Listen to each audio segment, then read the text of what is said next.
Bismillahirrahmanirrahim. Assalamualaikum warahmatullahi wabarakatuh. Ya, kita lanjutkan saja kuliah hari ini.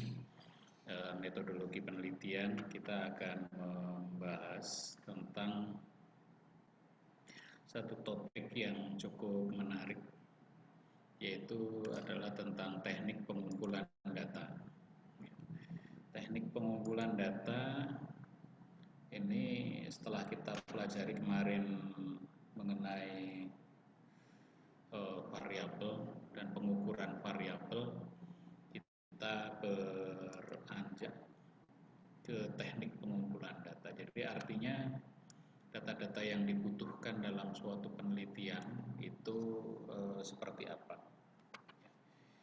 Coba kita lihat pengertian dan jenis data. Kita ketahui bersama dulu. Jadi data ini adalah keterangan-keterangan tentang suatu hal. Dapat berupa sesuatu yang diketahui atau yang dianggap atau anggapan atau suatu fakta yang digambarkan lewat angka, simbol, kode, dan lain-lain. Itulah data. Segala sesuatu gitu ya. Tentang angka, simbol, kode, dan lain-lain, itulah data.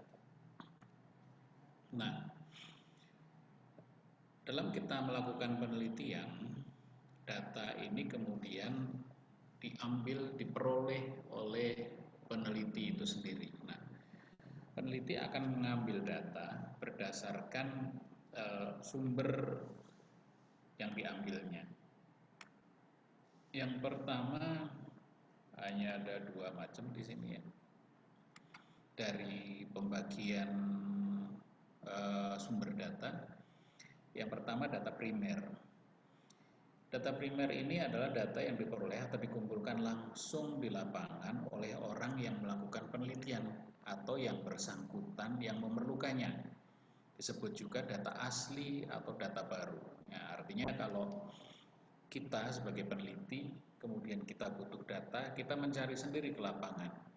Ya, kadang orang mengumpulkan data itu bisa saja dengan angket, dengan kuesioner, atau memang mencatat, melakukan pencatatan dan seterusnya. Yang terjadi setiap kita ke sana, ke lokasi, kita meneliti di suatu tempat, seperti itu. Data primer itu data yang asli kita peroleh sendiri oleh peneliti sendiri. Sedangkan data sekunder yang kedua adalah data yang diperoleh atau dikumpulkan oleh orang yang melakukan penelitian dari sumber-sumber yang telah ada. Data ini biasanya diperoleh dari perpustakaan, laporan-laporan, disebut juga data yang tersedia. Data sekunder ini memang datanya sudah ada. Kita meneliti perusahaan, kemudian minta ke perusahaan, Pak, minta data penjualannya, minta data karyawannya, minta data produksi dan sebagainya yang sudah ada di sana. Mereka tinggal memberikan saja, itulah data sekunder. Atau data yang sudah diolah oleh orang lain atau bagian lain atau organisasi lain, misalkan ya Biro Pusat Statistik atau Badan Pusat Statistik sekarang namanya begitu ya. Mereka kan bergelut dengan data, artinya sensus penduduk dan sebagainya, itu dikumpulkan oleh mereka, dikoleksi, dan hasilnya kita yang ambil, dan itulah namanya data sekunder. Sedangkan data menurut waktu pengumpulan itu ada dua macam ya. Ada data berkala atau time series dan cross section atau kertas lintang, ada yang menyebutnya seperti itu. Tapi kita coba ketahui dulu data berkala atau time series adalah data yang terkumpul dari waktu ke waktu untuk menggambarkan perkembangan suatu kegiatan atau keadaan. Jadi perkembangan yang akan dilihat, misalkan data mahasiswa yang mengikuti kuliah daring atau online. Kuliah pertama 100% ikut, kemudian kuliah di minggu kedua sudah berkurang menjadi 90%, minggu ketiga menjadi 40%, minggu keempat menjadi 20%, nah, dan seterusnya. Itu time series, waktu ke waktu ya.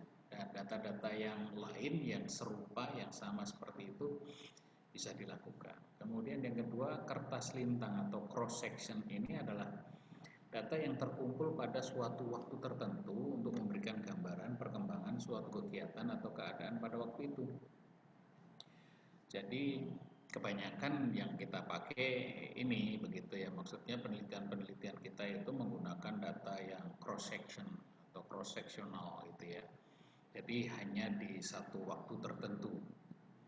Misalkan kita mengetahui tentang aktivitas perusahaan atau rasio-rasio perusahaan begitu ya, dengan analisis rasio keuangan. Nah, cross section misalkan hanya di tahun 2018 saja yang kita analisis begitu ya. Atau kita meneliti tentang motivasi karyawan kalau dihubungkan dengan kinerjanya, atau motivasi pimpinan terhadap motivasi karyawan gitu ya. Nah, itu tuh sifatnya cross section. Sekali diukur ya sudah. Menurut sifatnya, data itu bisa dibedakan menjadi data kualitatif dan data kuantitatif. Data kualitatif ini adalah data yang berbentuk bukan bilangan atau tidak bilangan. Sedangkan yang kuantitatif berbentuk bilangan atau angka maksudnya gitu ya. Kalau kualitatif kan tentang baik buruk, tentang pendapat gitu ya. Sedangkan kalau kuantitatif ya angka, data tentang penduduk, data penjualan, data promosi dan seterusnya. Selanjutnya menurut tingkat pengukurannya. Nah, ini data menurut tingkat pengukurannya itu terbagi menjadi 4. Yang pertama ada data nominal, ya, data nominal. Kemudian ordinal, interval, dan rasio. Ini mereka memiliki tingkatan yang berbeda-beda gitu ya. Data nominal ini data yang paling bawah, paling rendah gitu ya. Data yang berasal dari pengelompokan peristiwa berdasarkan kategori tertentu. Ya, kategorinya saja yang perbedaannya hanyalah menunjukkan perbedaan kualitatif. Ya. Oh, yang satu lebih rendah daripada yang lain, yang satu lebih besar daripada yang lain, gitu ya. Ini nominal. Kemudian data ordinal adalah data yang berasal dari objek atau kategori yang disusun menurut besarnya dari tingkat terendah ke tingkat tertinggi atau sebaliknya dengan jarak atau rentang yang tidak harus sama. Data ordinal ini sudah mulai lebih baik daripada data nominal. Data yang berasal dari objek kategori yang disusun menurut besarnya, menurut tingkatnya, dan seterusnya. Sedangkan data interval adalah data yang berasal dari objek atau kategori yang diurutkan berdasarkan suatu atribut tertentu, ya, di mana jarak antara tiap objek atau kategori itu adalah sama. Pada data ini tidak dapat atau tidak terdapat angka nol mutlak. Ya, contohnya misalkan kalau di suhu gitu ya, suhu titik didih air itu 100 derajat Celcius. Kemudian titik beku air itu di 0 derajat. Nah, 0 itu memang ada nilainya. 0 itu nilainya ya bahwa titik itu 0, bahwa titik 0 itu air membeku. Akan lebih membeku lagi di bawah 0 atau min 1, min 2, min 3 dan seterusnya. Tetapi 0 ini bukan 0 yang 0 mutlak, artinya bukan sesuatu yang bisa ikut dijumlahkan. Nah, Beda dengan data rasio. Ini adalah data yang menghimpun semua ciri-ciri data ordinal, data interval, dilengkapi dengan titik nol absolut atau nol mutlak dengan makna empiris. Angka pada data ini menunjukkan ukuran yang sebenarnya dari objek atau kategori yang diukur. Ya, kalau di data rasio ini 1 ditambah 1, 2, itu jelas. 0 ditambah 1, 1, itu ya, dan seterusnya. Tetapi kalau di data interval tidak bisa ada fungsi atau perhitungan secara matematis, itu tidak bisa. Kita lanjutkan. Nah, ini misalkan hasil lomba ini. Data nominal itu nomor 1, 2, 3 itu nggak memiliki arti apa-apa selain hanya memberikan nomor saja. Apalagi nama. Nah, ini kelas. Andri kelas 3, Yoga kelas 5, Heni kelas 4. Itu merupakan data ordinal. Sekedar memberi tingkatan gitu ya. Sedangkan nilai ini sudah mulai interval, data interval.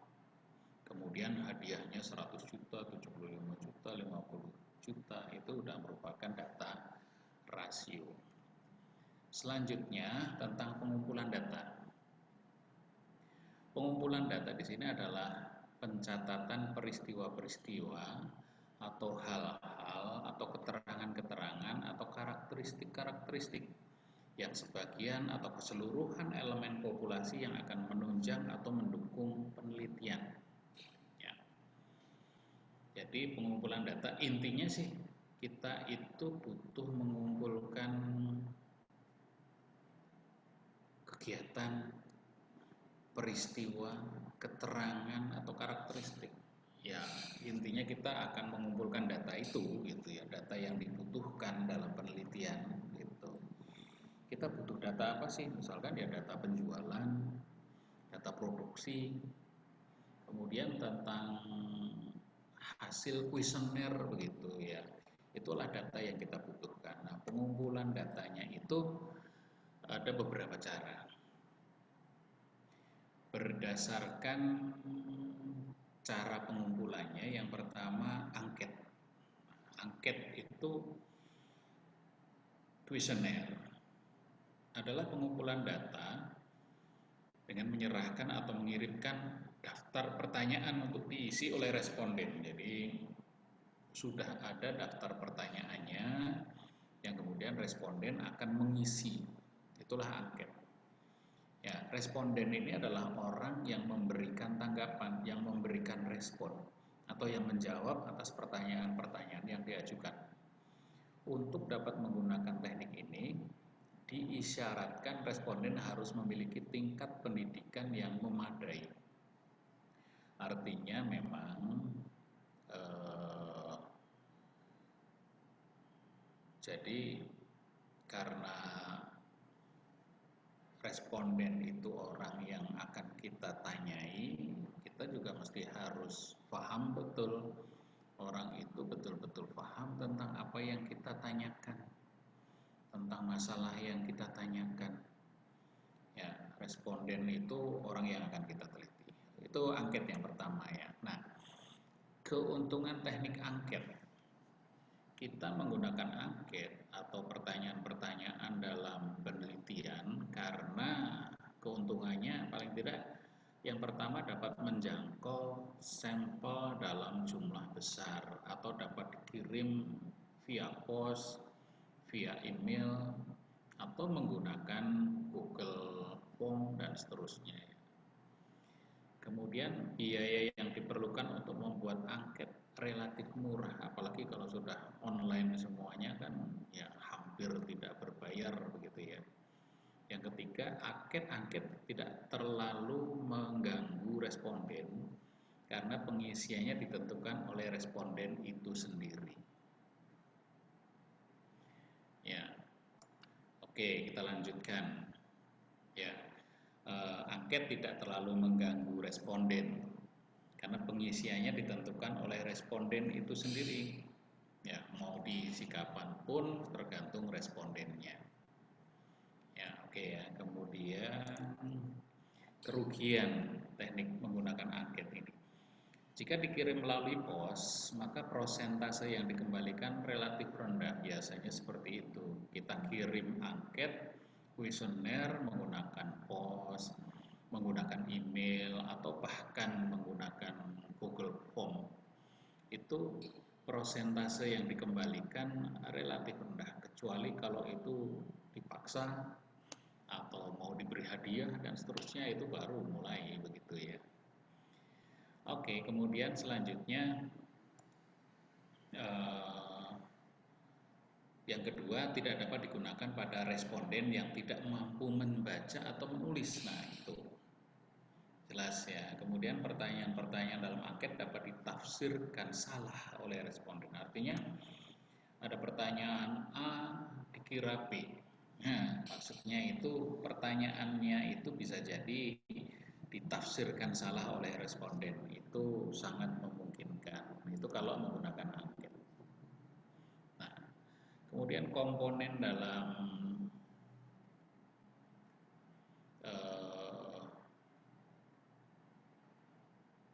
membuat kuesioner supaya efektif,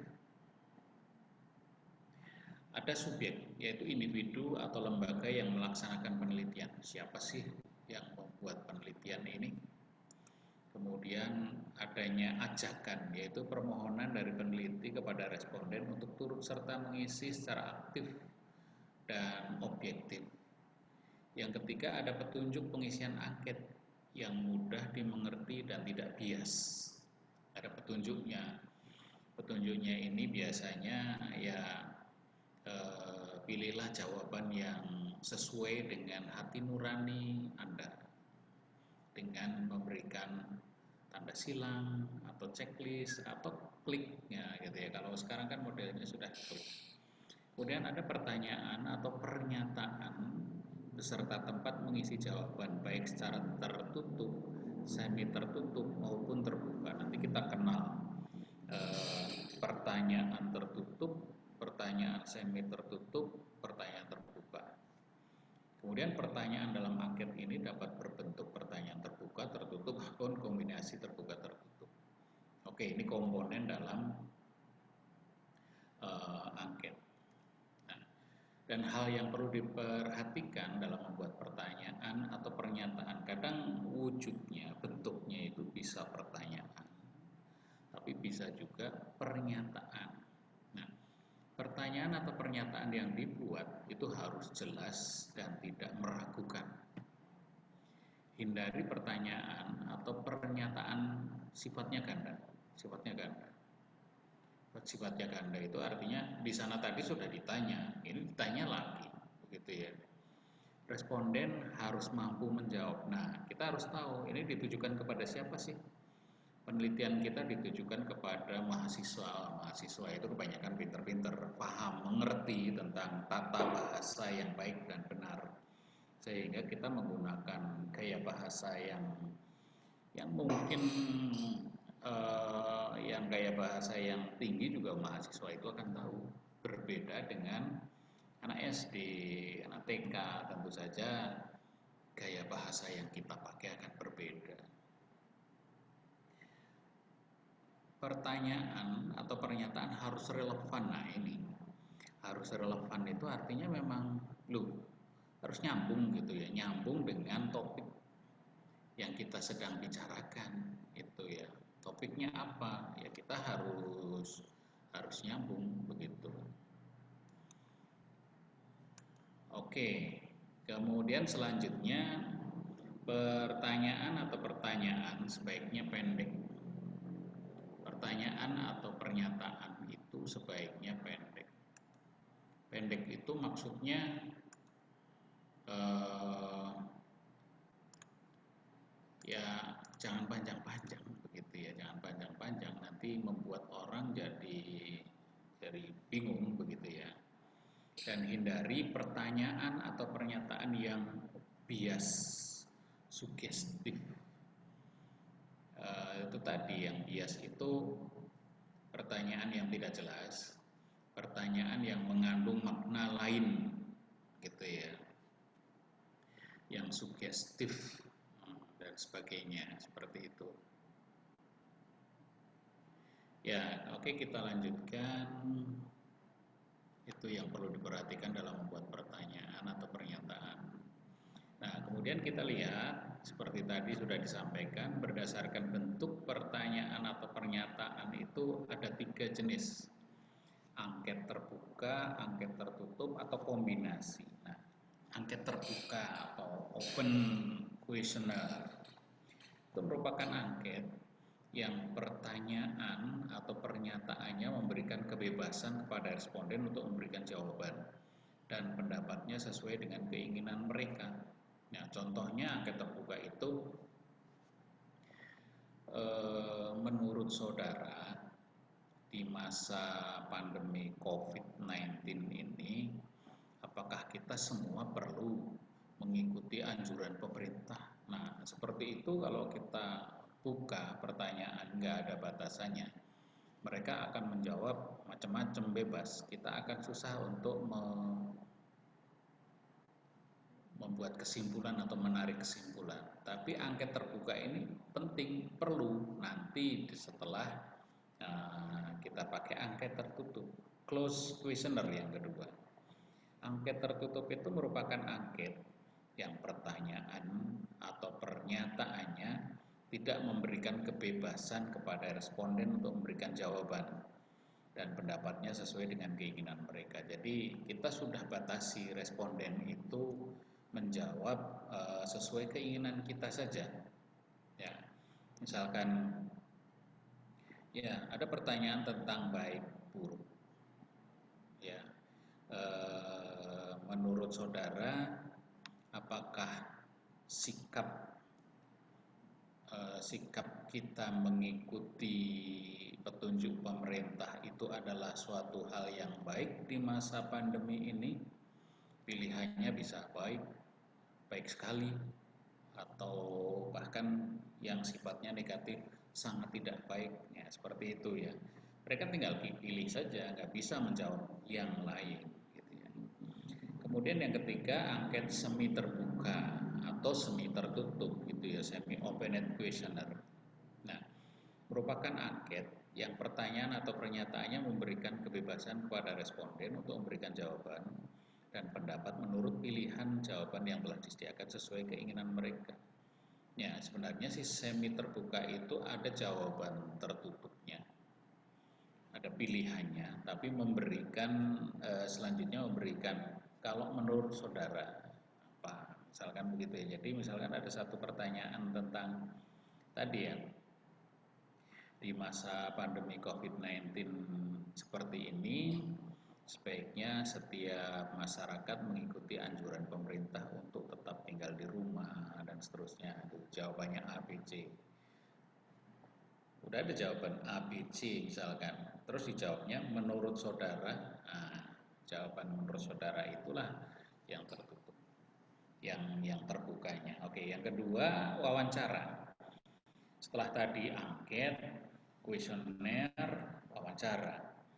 Wawancara ini adalah teknik pengumpulan data dengan mengajukan pertanyaan langsung oleh pewawancara kepada responden dan jawaban-jawaban responden dicatat atau direkam.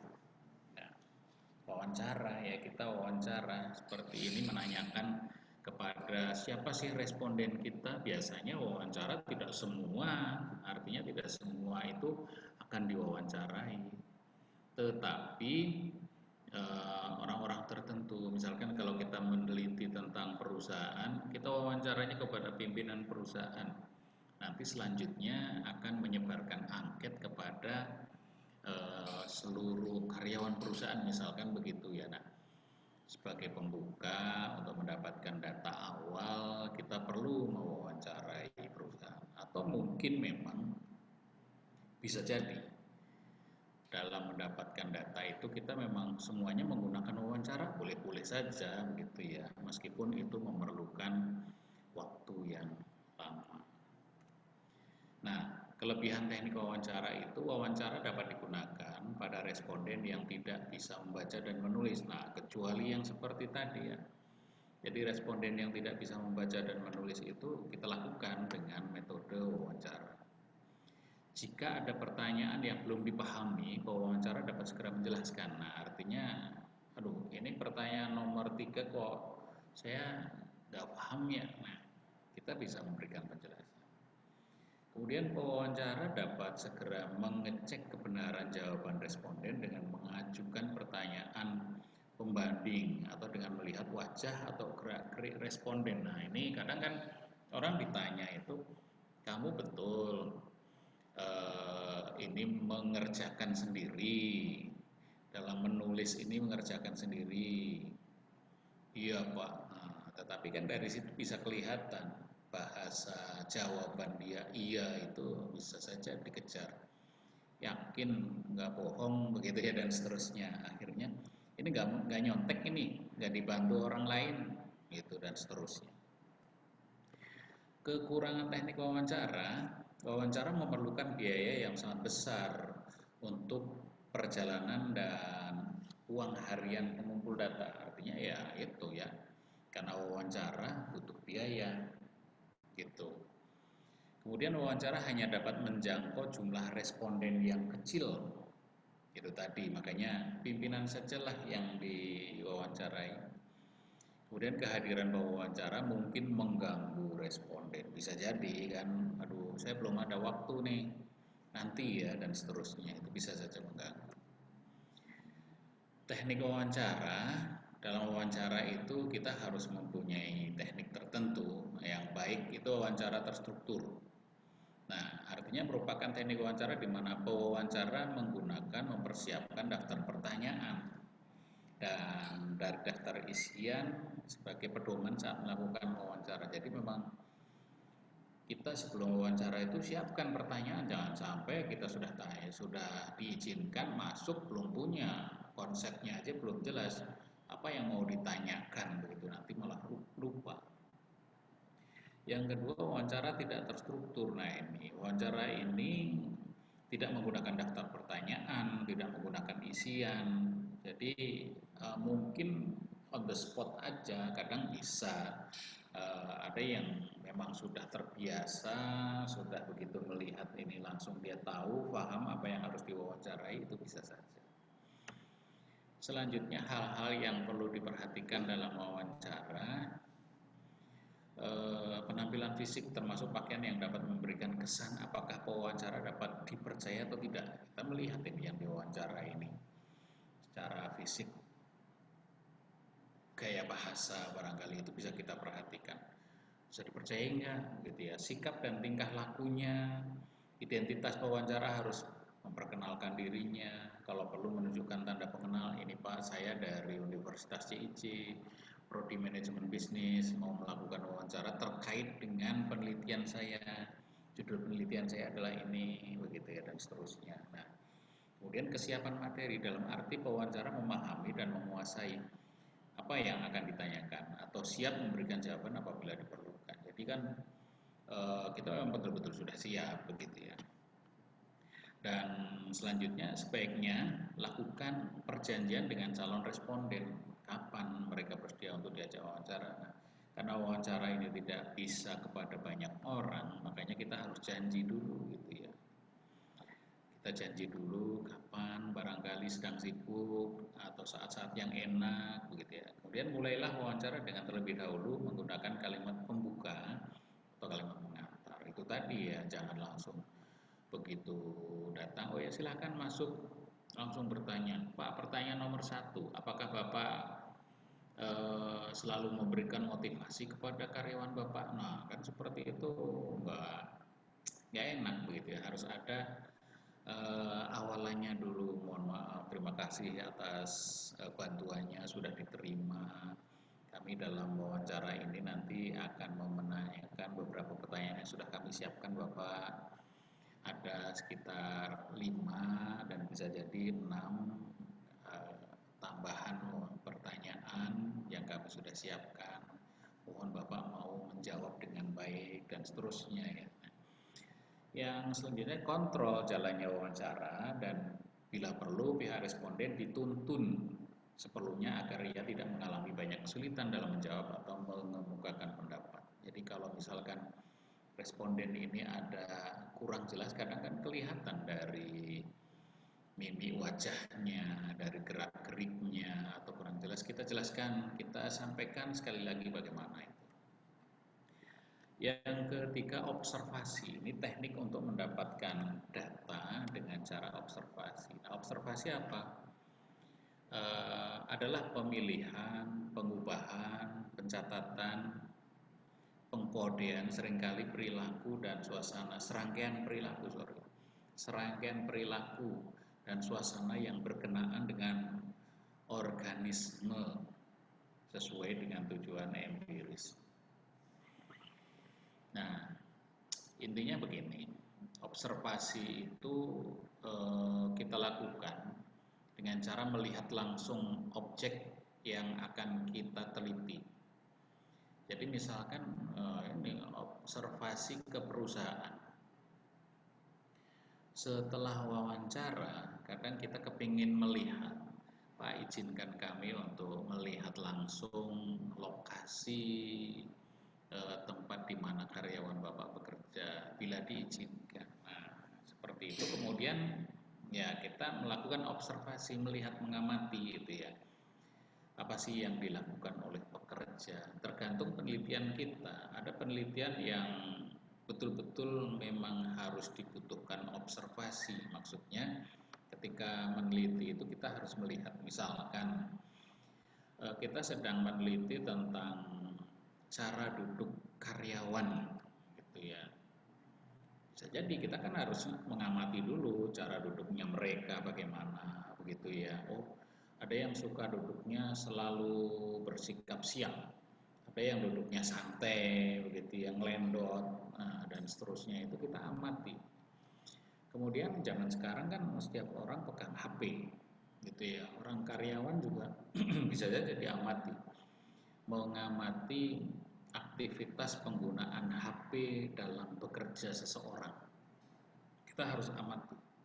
Tapi dalam mengamati ini tergantung gitu ya. Kalau kita mengamati langsung juga akan melihat, Bapak datang ke sini untuk apa? Saya mengamati pekerjaan Bapak dalam bekerja ini, apakah selalu sebentar-sebentar akan melihat HP atau enggak begitu ya. Nah, kalau seperti itu diungkapkan ya dia akan bersikap yang berbeda. Ya, jadi ini dicatat, direkam dan seterusnya untuk observasi itu. Ya.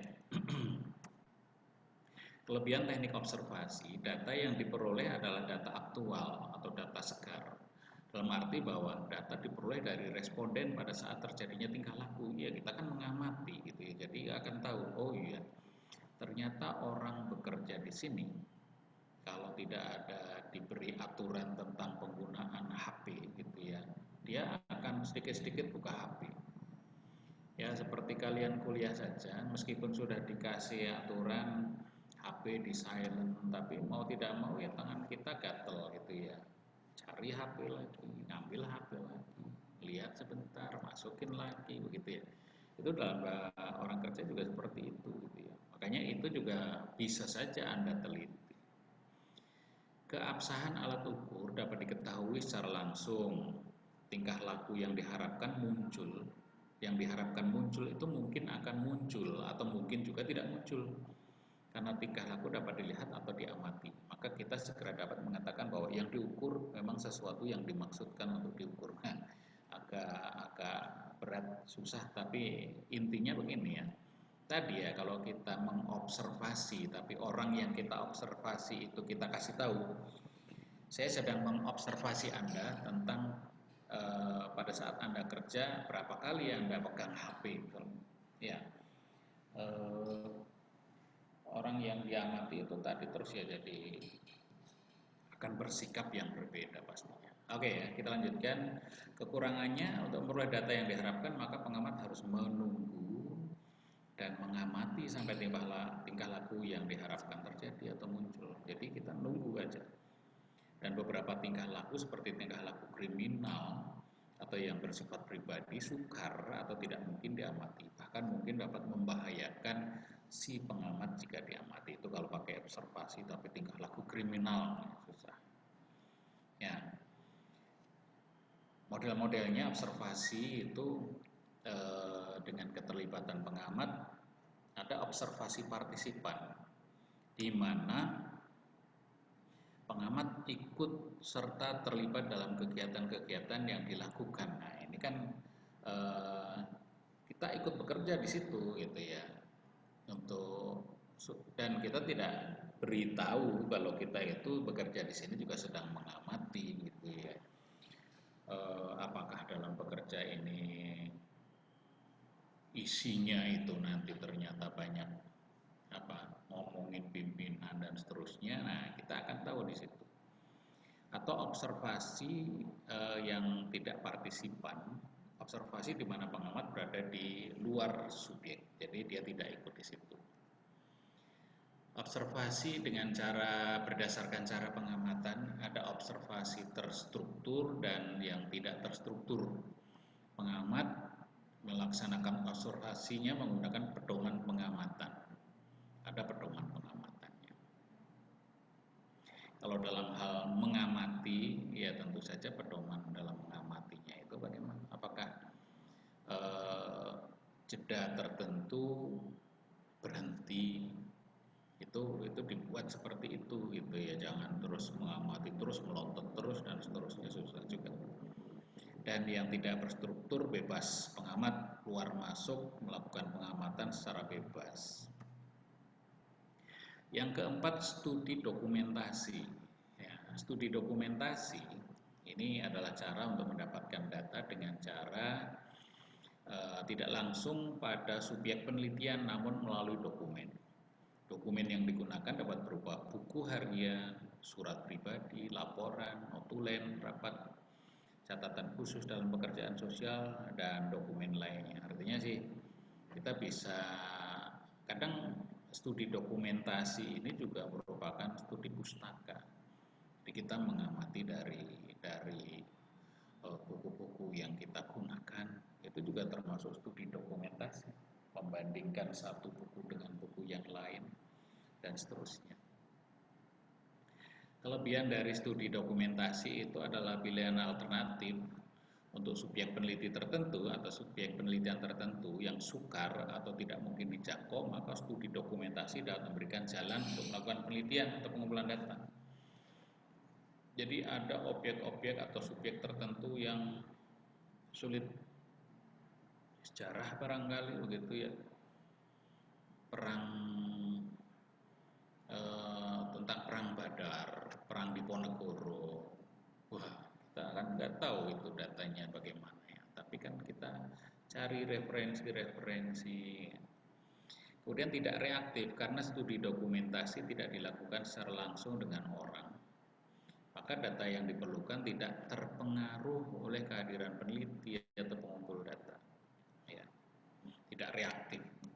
Untuk penelitian yang menggunakan data yang menjangkau jauh ke masa lalu, studi dokumentasi memberikan cara yang terbaik. Itu tadi yang secara besar sampel ya, dengan dokumen-dokumen yang tersedia, teknik memungkinkan untuk mengambil sampel yang lebih besar dengan biaya yang relatif kecil.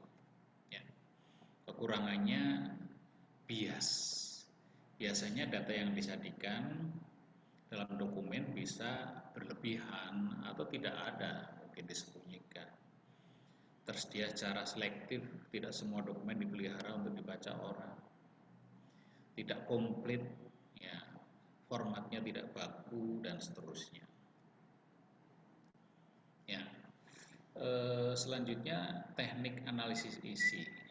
Ini adalah studi tentang arti verbal. Analisis isi digunakan untuk memperoleh keterangan dari isi yang disampaikan dalam bentuk lambang. Nah, lambang suatu perusahaan itu kadang dimanipulasikan dalam bentuk logo gitu. Nah, logonya itu ada artinya. Analisis ini dapat digunakan untuk menganalisis semua bentuk surat kabar, buku, puisi, lagu, cerita rakyat, lukisan, pidato, peraturan perundang-undangan. Nah, misalkan di setiap tahun Presiden selalu membacakan tentang laporan gitu ya yang sudah dikerjakan selama setahun. Biasanya setelah itu, sehari setelah itu di koran, di internet, ada yang menganalisis tentang isi. Nah, itulah analisis isi. Nah, kemudian pengumpulan data berdasarkan data yang diambil ya. Yang pertama sensus. Kita tahu sensus penduduk, pengumpulan data dengan mengambil elemen dari anggota populasi secara keseluruhan untuk diseleksi. Artinya sensus penduduk itu untuk semua. Ya, di semua di sensus penduduk ya artinya semua ditanyain, semua penduduk. Ada penelitian nanti yang modelnya sensus juga. Kemudian sampling adalah cara pengumpulan data dengan mengambil sebagian elemen anggota populasi untuk diteliti ya. Seperti yang minggu lalu kita sudah bicara tentang populasi, sampel, dan teknik sampling. Nah, ini sampling kita sudah pernah bahas. Nah, di minggu lalu saya sampaikan tentang teknik sampling. Di dalam teknik sampling itu sebenarnya saya akan menambahkan ini adanya rumus Slovin ya. Rumus Slovin itu suatu rumus di mana untuk menentukan besaran atau jumlah sampel yang kita butuhkan. Misalkan populasinya 1000. Misalkan kalau 1000. Memang kalau penelitian sensus tadi berapapun populasinya itu yang akan kita tanyakan begitu ya, tapi kita pakai sampling. Kalau pakai sampling 1000, kita tentukan berapa sampelnya. Nah, ada satu rumus untuk menentukan itu. N itu ukuran sampel, N besar itu jumlah populasi dibagi dengan 1 plus NE kuadrat. Nah, E-nya itu perkiraan tingkat kesalahan. Misalkan ya ini 10% itu tingkat kesalahan yang besar gitu ya, misalkan 0,5 begitu ya, atau 5% atau lebih kecil lagi itu akan lebih bagus. Nah, caranya begini, misalkan ada 1000 populasi, setelah dihitung menggunakan rumus Slovin itu didapat hasil 99,99. Ini tentu saja akan dibulatkan menjadi 100, itulah untuk menentukan sampel. Selanjutnya, nah ini juga ada tentang jumlah sampel. Atau nanti harus gitu lagi ya. Itulah, nggak apa-apa. Ini jadi mungkin cukup sampai di sini dulu. Kita sudah sekitar 50 menit ya. Untuk ujian ya, sekali lagi ujian UTS kita nanti kita juga menggunakan modelnya online. Jadi perhatikan kalian harus bisa masuk ke MyCIC. Karena kalau tidak bisa masuk ke MyCIC berarti tidak bisa ujian. Untuk ujian harus ini dulu, harus KRS dulu tentu saja ya. Oke, saya rasa begitu saja. Terima kasih atas perhatiannya. Kita selesai sampai di sini. Assalamualaikum warahmatullahi wabarakatuh.